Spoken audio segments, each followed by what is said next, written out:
बिस्मिल्लाहिर्रहमानिर्रहीम जी, अस्सलाम वालेकुम सब देखने सुनने वालों को परफेक्ट न्यूज़ चैनल की जानिब से तौसीफ भट्टी का सलाम अर्ज़ हो।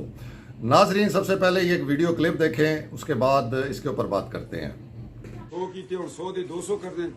आओ एक काम करा, नवाज शरीफ साहब दे घोड़े पकड़ा आखा आओ जियां फौज सुन घोड़े पकड़े ना जुल के लंदन में जा ना बाबा मोड़ पाकिस्तान रोड दे लगे था। इमरान के हाथों पाकिस्तान तबाह हो रहा है। नवाज शरीफ साहब आप आए। फिर नवाज शरीफ आया।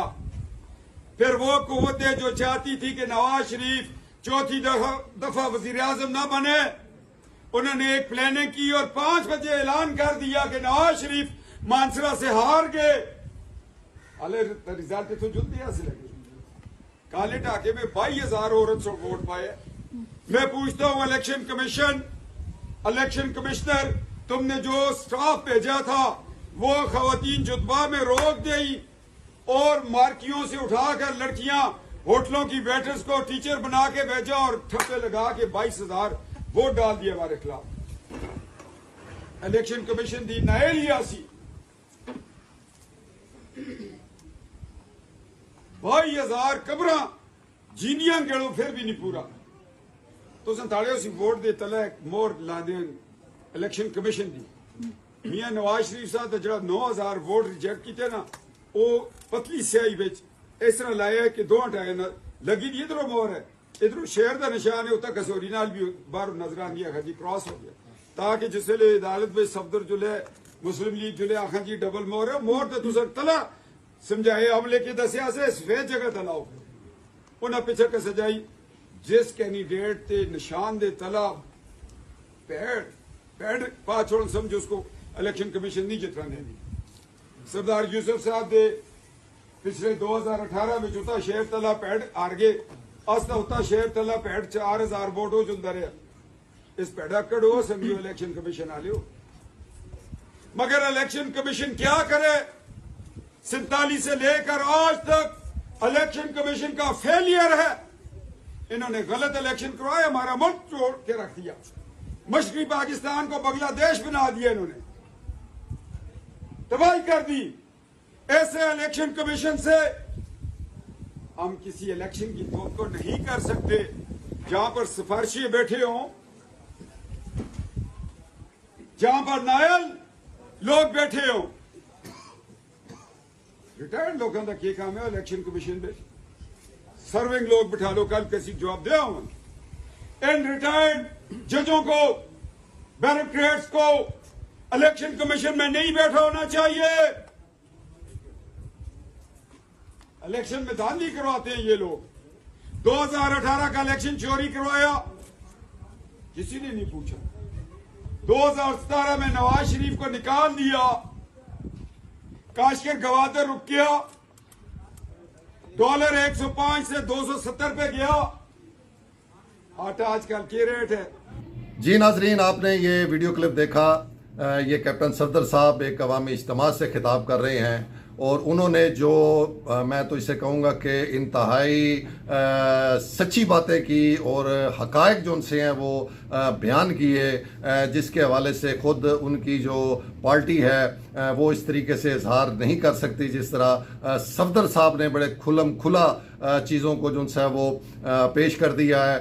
नाजरीन, कैप्टन सफदर ने इन इलेक्शंस को खुद ही जो उनसे है वो बड़ा एक किस्म का इसके ऊपर तनकीद सख्त की है इलेक्शन कमीशन के ऊपर। इलेक्शन कमीशन के हवाले से उन्होंने 1947 से अब तक के जितने इलेक्शन हुए हैं सबको ही उन्होंने कहा है कि वो दुरुस्त इलेक्शन नहीं किए। और इलेक्शन कमीशन पर एक और बहुत बड़ा इल्ज़ाम जो उन्होंने लगा दिया नाजरीन, जो इससे पहले कभी नहीं लगा था, वो पहले सियासतदानों पर या फौज के ऊपर लगाया जाता था। इस दफ़ा कैप्टन सफदर ने वो इल्ज़ाम जो है वो इलेक्शन कमीशन पर लगा दिया है और उन्होंने कहा है कि इनके गलत इलेक्शनों की वजह से मुल्क जो है वो 2 टुकड़े हुआ।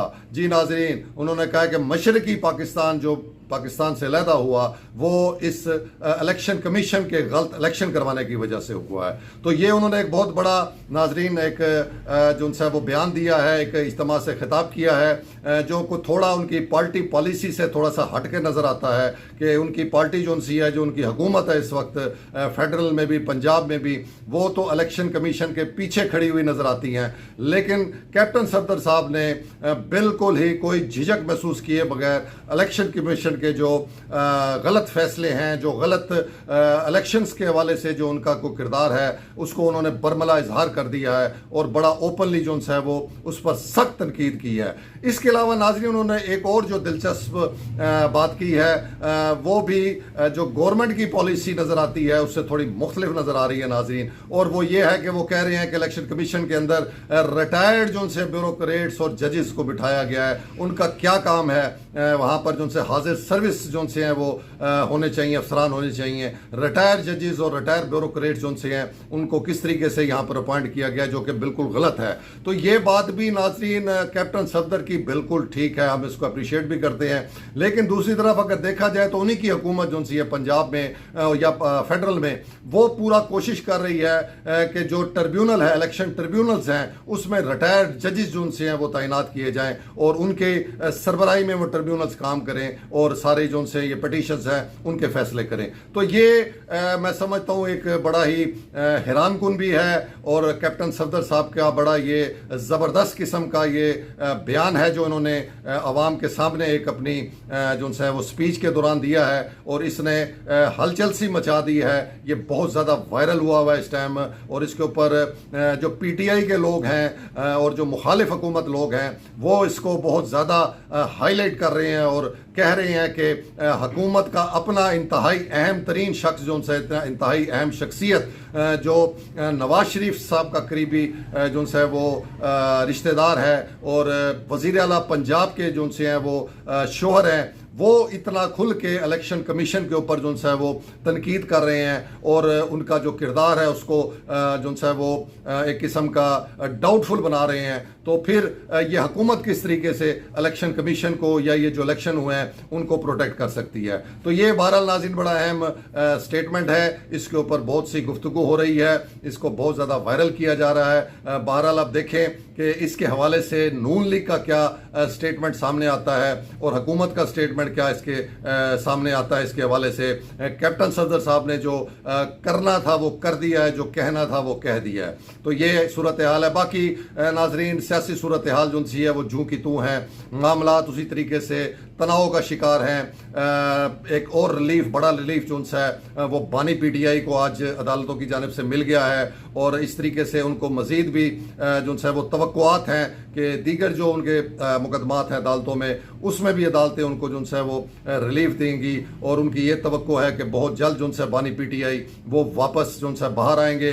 और बानी पीटीआई की जानिब से भी नाजरीन नए इलेक्शंस का जो है वो मुतालबा वो जोर पकड़ रहा है। एक तरफ वो ट्रिब्यूनल्स के ऊपर वो जोर दे रहे हैं कि ट्रिब्यूनल्स जो से हैं वो वर्किंग हालत में आएँ और उसमें जो है केसेस हैं उनके फैसले हों और उनकी जो सी है हराई हुई सीटें बकौल उनके जो सी है वो उनको वापस मिले। तो दूसरी तरफ वो मौलाना फजलुर रहमान साहब की तरह ये भी जो है पीटीआई भी अब मुतालबा कर रही है कि ये इलेक्शन जो से हैं इनको ख़त्म करके कालदम करके नए इलेक्शन जो से हैं वो किए जाएँ। और उन्होंने अपने कारकुनों को, अपने पार्टी वर्कर्स को, अपने अहदेदारों को ये मैसेज दिया है कि वो इसकी आइंदा जनरल इलेक्शन की अगले की जो से वो तैयारी शुरू करें।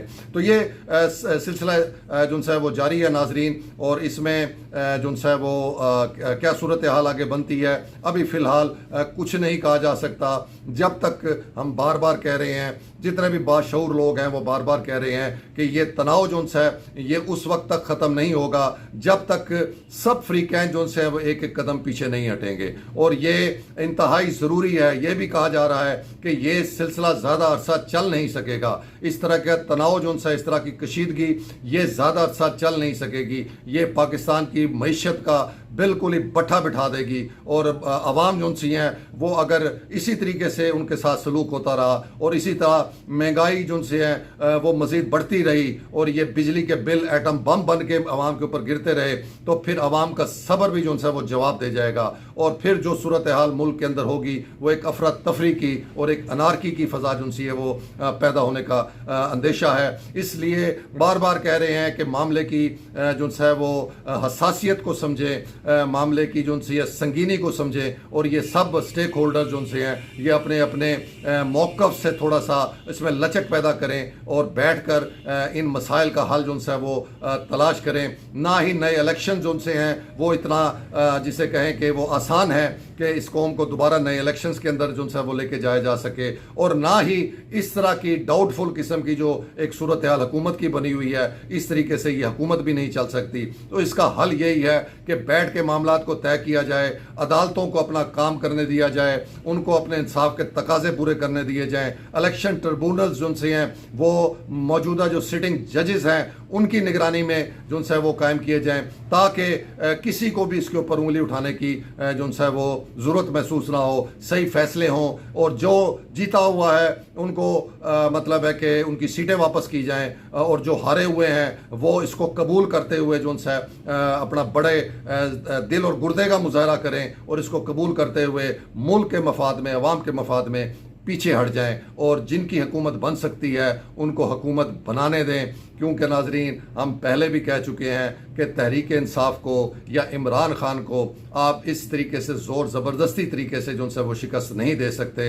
इमरान खान को इमरान खान खुद ही शिकस्त दे सकता है, ये बात समझने की है। अगर जिस दिन हुकूमत को और ये नून लीग को और दीगर पार्टियों को ये बात समझ आ जाएगी तो फिर वो लाजमी एक सियासी बसीरत का मुजाहरा करते हुए बानी PTI को और तहरीक इंसाफ को स्पेस देंगे, और अगर उनकी हुकूमत बनने जा रही है या बन सकती है या जो क्लेम वो कर रहे हैं कि उनकी मेजॉरिटी है तो फिर उसके रास्ते में रुकावट ना डाली जाए और उनको वो करने दिया जाए जो वो करने जा रहे हैं। तो ये था नाजरीन आज का व्लॉग। उम्मीद है कि आपको पसंद आया होगा। अपना बहुत सा ख्याल रखिएगा। तो सिर्फ भट्टी को इजाज़त दीजिए। अल्लाह हाफिज़।